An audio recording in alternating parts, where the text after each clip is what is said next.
প্রধানমন্ত্রী নরেন্দ্র মোদী যার আমল থেকে ভারতবর্ষের রাজনীতি নিম্নমানে চলে গিয়েছে।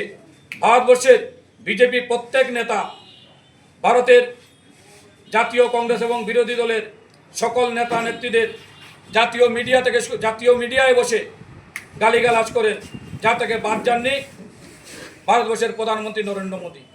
উনি আমাদের মাতা সোনিয়া গান্ধীকে জার্সি গায়ে বলে আখ্যায়িত করেছেন, 50 করোড়ের গার্লফ্রেন্ড বলে আখ্যা করেছেন। আমাদের জননায়ক রাহুল গান্ধীকে হাইব্রিড বাছড়া বলে আখ্যায়িত করেছেন।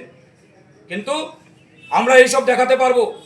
আমি চ্যালেঞ্জ করে বলছি, যদি ক্ষমতা থাকে, রাহুল গান্ধী কিংবা তেজস্বী যাদব নরেন্দ্র মোদীর মা সম্পর্কে কোনো কুরুচিকর মন্তব্য করেছেন, তা আপনারা দেখিয়ে দেন।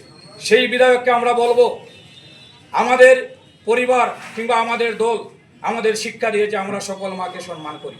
তাই আমাদের বাড়ি থেকে সম্মান না পেয়ে কাউকে বৈষ্ণব কিংবা বৈষ্ণবী হতে হয়নি।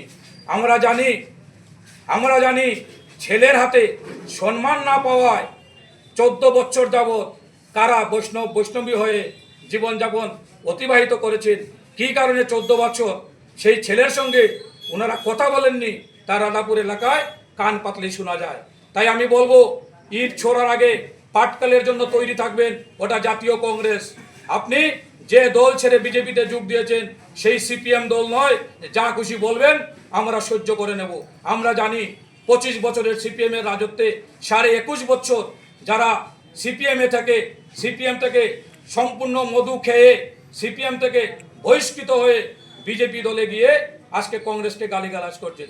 বিজেপি দল আগে যাকে জেলা সভাপতি করেছিল, উনিও 25 বছরের মধ্যে 21.5 বছর সিপিএম করেছেন। বর্তমানে যিনি জেলা সভাপতি রয়েছেন, উনিও 2013 সাল পর্যন্ত সিপিএম করতেন। ওনারাই আজকে কংগ্রেসকে সিপিএমের দালাল বলে আখ্যায়িত করছেন। তাই আমি ওনাদেরকে পুনরায় সংবাদ বন্ধুদের কাছ থেকে, সংবাদ মাধ্যমের বন্ধুদের মাধ্যমে ওনাদের সতর্ক করব, কংগ্রেসের বিরুদ্ধে অপপ্রচার বন্ধ করুন। কংগ্রেস জেগে রয়েছে। কংগ্রেস যে কোনো অন্যায় অবিচারের প্রতিবাদ করবে। কংগ্রেস ঘরে বসে থাকবে না। ধর্মনগর জেলা কংগ্রেস ধর্মনগরের গণতন্ত্রপ্রিয় মানুষকে সাথে নিয়ে ইটের জবাব পাটকেল দিয়ে দেওয়ার জন্য তৈরি রয়েছে।